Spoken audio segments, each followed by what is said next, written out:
Tu veux te lancer en tant que make-up artiste mais tu n'as pas fait de formation, alors reste sur cette vidéo et écoute les conseils d'une MUA qui elle a fait une formation.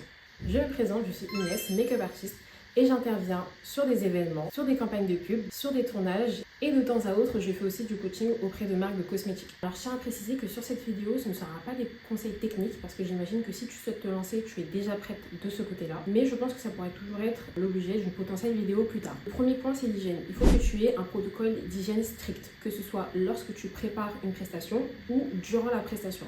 Fixe-toi les étapes, note-les si nécessaire, comme ça à force de les revoir et de relire, elles deviendront un automatisme. Il faut vraiment qu'il n'y ait pas de place pour des phrases du style « Oh là ça a été, ça peut passer ». Non, impossible. Ça peut paraître très logique pour beaucoup de mes collègues, mais je vous assure que j'entends des storytime de modèles qui sont parfois dingue. Deuxième point, ton personnage pro. Il faut que tu aies un deuxième personnage. Et ça va passer par le langage, par ta tenue et aussi par ton langage corporel.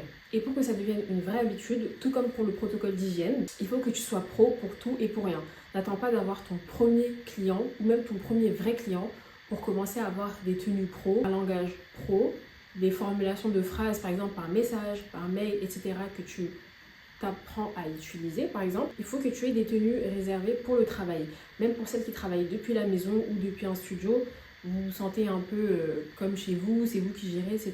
Mais c'est très important d'avoir cette barrière-là où là il y a quelqu'un qui vient, qui paye. Il faut que ce client se sente à l'aise certes, mais cette personne vient quand même pour un service. Donc j'ai parlé de la tenue, mais ça va de soi qu'il y ait aussi une coiffure clean, une manucure clean, et aussi make-up ou pas make-up. Moi je suis pas forcément de la team où il faut forcément être maquillée pour travailler. Je pense qu'il faut être juste propre, c'est le plus important. Et comme on parle de clean, on arrive sur la question des odeurs. Là il faut être impeccable, mais vraiment impeccable, il faut être limite parano. Donc déjà on travaille proche des gens, on travaille avec nos mains. Donc ce que je peux conseiller par exemple pour les mains, lorsque vous vous lavez les mains, vous pouvez acheter par exemple une petite brosse chez Action, Carrefour, etc. Histoire de bien vous frotter les ongles, notamment pour celles qui ont des longs ongles, mais aussi pour celles qui ont les ongles courts. Donc je ne vais pas trop m'attarder dessus, mais tout ce qui est odeur de bouche, aisselle, cheveux, vêtements, il faut faire hyper gaffe. Même le choix de votre parfum.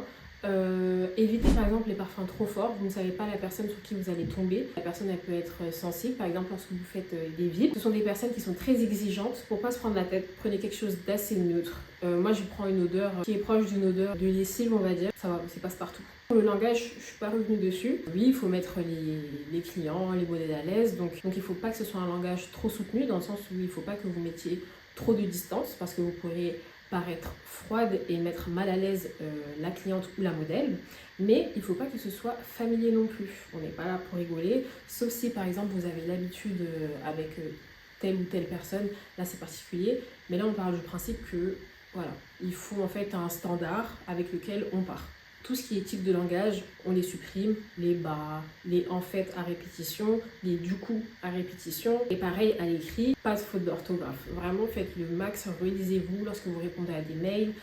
Les fautes de syntaxe, pareil. N'hésitez pas, hein, lorsque vous écrivez un mail, vous avez un doute, revoyez par exemple des conjugaisons sur Google, vous voyez les trucs qu'on regardait au collège, n'hésitez pas à revoir. Il y a des conjugaisons qui peuvent nous sortir de la tête, donc quand il y a un doute, il n'y a pas de doute. L'autre point, si tu n'es pas une personne qui aime l'administratif, il va falloir te forcer parce que là, tu vas devoir tout gérer. Donc dès le départ, trie tes factures, numérote-les, pareil pour tes devis, pareil pour tes déclarations à l'URSSAF, garde-les toutes. Nos déclarations à l'URSSAF, on en a besoin pour d'autres déclarations. Et ce que je peux te conseiller aussi, c'est de tracer tes rentrées d'argent. Donc là, je pars du principe que tu es maquilleuse freelance, indépendante, mais toutes tes rentrées d'argent, tu les notes. Tu peux faire un Google, c'est un Google Sheet, il me semble que j'utilise, mais en tout cas, vous voyez le tableau là. Et aussi tes dépenses pro par mois. Tu peux faire aussi tes dépenses perso. Mais ça peut être intéressant, surtout lorsqu'on est freelance au départ, de bien nous ajuster, savoir ce dont on a besoin, ce dont on n'a pas besoin. Ah aussi, renseigne-toi sur tout ce qui est impôts déjà d'abord, je ne l'ai pas dit, mais renseigne-toi aussi sur tout ce qui est aide. Fouille partout parce que les départs peuvent être compliqués. Ça peut être une bonne idée de vidéo d'ailleurs. Bon.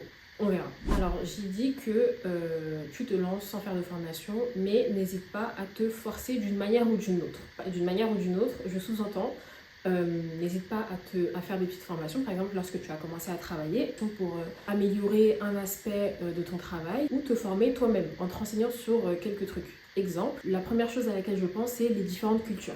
Imaginons que tu fais du maquillage de particulier, tu travailles en France, on te fait une proposition d'avoir une cliente qui vient du Moyen-Orient. Les habitudes de maquillage en Europe ne vont pas être pareilles qu'une cliente qui vient du Moyen-Orient, pareil pour une cliente qui vient d'Asie, pareil pour une cliente qui vient d'Afrique. C'est important de se renseigner sur les habitudes de maquillage, les tendances à travers le monde, parce que ça peut vous ouvrir des portes. Et aussi le fait de parler l'anglais ou plus de langues. Je sais que par exemple dans la mode, le mandarin, ça aide pas mal. Et vous imaginez que celles et ceux qui ne parlent pas anglais, ça leur met pas mal des bâtons dans les roues. J'ai parlé de se renseigner sur les tendances, etc. Mais le mieux, c'est aussi de discuter avec la cliente afin de bien savoir ce qu'elle veut. Il n'y a pas mieux. Et pour celles qui par exemple bossent dans un secteur et qui veulent travailler dans d'autres secteurs, par exemple tu es une maquilleuse de particulier, mariée, etc. et tu veux faire du tournage, tu veux faire des campagnes de pub, n'hésite pas à assister des maquilleuses qui sont déjà dans ce secteur, à les suivre, à leur proposer des services d'assistanat ou faire des collaborations avec des photographes, des stylistes qui sont dans les secteurs qui vous intéressent. Et du coup, pour la question des collabs, on y arrive. Étant donné que vous lancez de vous-même, les collabs, ça peut être intéressant pour vous. Constituer un book, même si vous n'allez pas forcément être satisfaite de tout ce que vous allez avoir sur ce book, mais ce sont des très bonnes expériences parce que grâce aux collaborations, vous allez déjà savoir ce que vous voulez et ce que vous ne voulez pas dans votre vie pro, tout simplement. Et ça, malheureusement, ça nécessite de se casser un peu la figure. Mais pour le coup, des fois, vous pouvez ressortir avec des photos vraiment exceptionnelles pour 0 € parce que vous avez chacun contribué. Donc voilà, j'espère que ces conseils vont servir. N'hésitez pas à me poser des questions, à m'écrire sur mes réseaux sociaux ou sous la vidéo YouTube. Et puis on se retrouve pour une prochaine vidéo. À bientôt!